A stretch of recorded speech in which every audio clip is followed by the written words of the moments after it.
My name is Hampton. I work for Climate Change Capital, which is a specialist investment banking group. And we invest in clean technologies, companies that are trying to deploy those. And we also have a markets team which has about $1 billion invested in Kyoto Protocol abatement projects. I've come to work here because I've realised over my 10 years working on climate change in the NGO sector and in government that climate change is essentially an investment issue.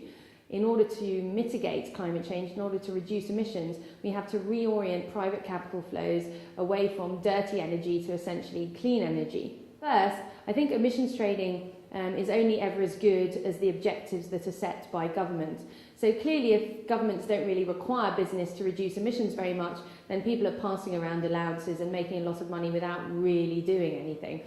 So clearly, governments have to set tough targets in order for emissions trading to work. The next key issue is the issue of linkage through domestic emissions trading, which is essentially an industrialised country policy mechanism. Linkage through the Kyoto Protocol to development projects in developing countries, clean development mechanism projects as they're called, or CDM projects.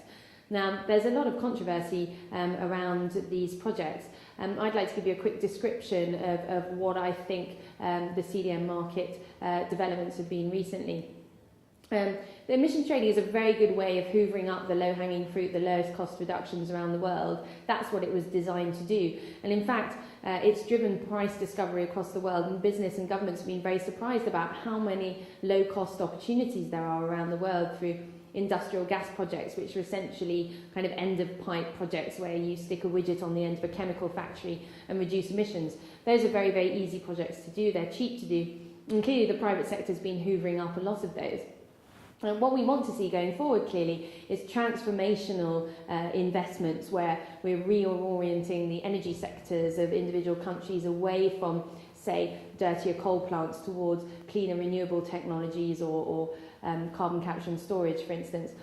Those type of technologies are more expensive than the abatement end-of-pipe solutions that we've been seeing at the CDM at the moment. But as we hoover those up, over time we'll move to the more expensive transformational infrastructure changes. And the clean development mechanism is one instrument in doing that. Clearly, the domestic policy regimes, energy policy regimes of those individual countries are really important in determining how useful carbon finance will be in assisting them in their leapfrogging of dirty technologies towards clean ones. So the criticism that the clean development mechanism has only resulted in a few industrial gas projects is correct, but I think that's a short-term phenomenon. Another criticism of CDM is that it encourages bad development, essentially plantations or large dams. Clearly, CDM provides extra incentives for any kind of carbon abatement. But what we've seen actually is that the rules on forestry projects are quite strict, and so therefore there hasn't been a huge amount of CDM-related investment in plantations, much less than what was expected. In the case of large dams, a lot of the projects have actually been rejected, and the EU emissions trading scheme is currently the major source of demand for CDM projects. And within the EU, the rules that were established by the European Parliament say that dams, CDM credits from dam projects should meet the World Commission on Dams standards if they're to be allowed into the EU. Now, we should continue a debate clearly about the qualitative restrictions on CDM, and those qualitative restrictions can be applied on the demand side or on the supply side through the multilateral rules. But I think a lot of the criticisms about CDM in that area haven't borne out in fact in terms of the project flow that we're seeing. Another criticism of CDM is that it doesn't deal with poverty alleviation. And clearly, that wasn't the objective of the clean development mechanism, but it would be great to see, looking forward, more projects that have that double dividend of reducing emissions and assisting in poverty alleviation.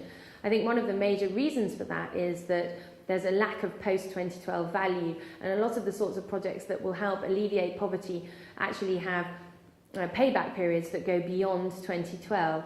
So if we see commitment soon to a post-2012 regime that has strong carbon value, the sorts of projects that would benefit from that could include poverty alleviating projects like biogas digesters that deal with things like indoor air pollution. Those types of projects should be encouraged going forward.